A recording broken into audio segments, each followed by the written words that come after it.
Big ಬಾಸ್‌ಗೆ ಹೋಗಿ ಬಂದ ಬಳಿಕ ಅದೆಷ್ಟೋ ಕಲಾವಿದರ ಬದುಕು ಬದಲಾಗಿದೆ. ಹಿಂದೆ ಮೂಲೆ ಗುಂಪಾಗಿದ್ದ ಕೆಲ ಕಲಾವಿದರು ಈ ರಿಯಾಲಿಟಿ ಶೋಗೆ ಹೋಗಿ ಬಂದ ಬಳಿಕ ಅವರ ಬದುಕು ಬಂಗಾರವಾಗಿದೆ. ಈ ಸಾಲಿನಲ್ಲಿ ಇಂದು ನಮಗೆ ಮುಂಚೂಣಿಯಲ್ಲಿ ಕಾಣುತ್ತಿರುವ ವ್ಯಕ್ತಿ ಅಂದ್ರೆ ಅದು ಉಗ್ರ ಮಂಜು.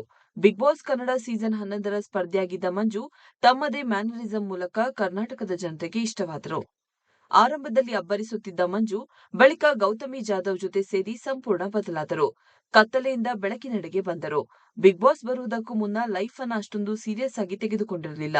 ಬೇಕಾಬಿಟ್ಟಿ ಹಣ ಖರ್ಚು ಮಾಡಿ ಕುಡಿತದ ಚಟಕ್ಕೆ ಒಳಗಾಗಿದ್ರು. ಇದನ್ನ ಸ್ವತಃ ಅವರೇ ದೊಡ್ಡಮನೆಯೊಳಗೆ ಹೇಳಿದ್ರು. ಇದರಿಂದ ಮಂಜು ಸಂಪೂರ್ಣವಾಗಿ ಬದಲಾಗಿದ್ದಾರೆ. ಬಿಗ್ ಬಾಸ್ನಿಂದ ಹೊರಬಂದ ಬಳಿಕ ಮಂಜು ಹೊಸ ಜೀವನವನ್ನ ಶುರು ಮಾಡಿದ್ದಾರೆ. ಕುಡಿತದ ಚಟದಿಂದ ಹೊರಬಂದು ಸಿನಿಮಾದಲ್ಲಿ ಬ್ಯುಸಿಯಾಗಿದ್ದಾರೆ. ಮಂಜು ಅವರಿಗೆ ಸದ್ಯ ಸಿನಿಮಾದಲ್ಲಿ ಆಫರ್ಸ್ಗಳು ಹುಡುಕಿ ಬರುತ್ತಿದೆ. ಅವರು ಸುದೀಪ್ ಅಳಿಯನ ಮ್ಯಾಂಗೋ ಪಚ್ಚ ಸಿನಿಮಾದಲ್ಲಿ ಬಹುಮುಖ್ಯ ಪಾತ್ರದಲ್ಲಿ ನಟಿಸುತ್ತಿದ್ದಾರೆ.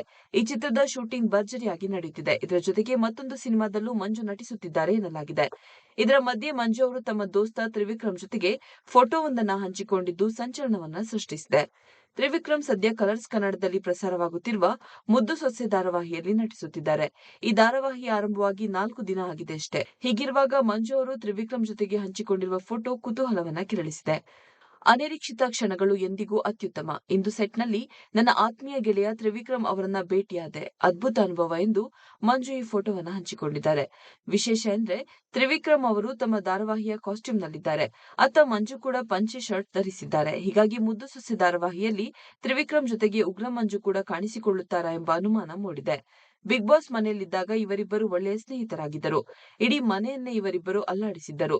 ಇದೀಗ ಧಾರಾವಾಹಿಯಲ್ಲಿ ಇವರಿಬ್ಬರು ಒಂದಾದರೆ ಹೇಗಿರುತ್ತೆ ಎಂಬುದನ್ನು ನೋಡಬೇಕಿದೆ.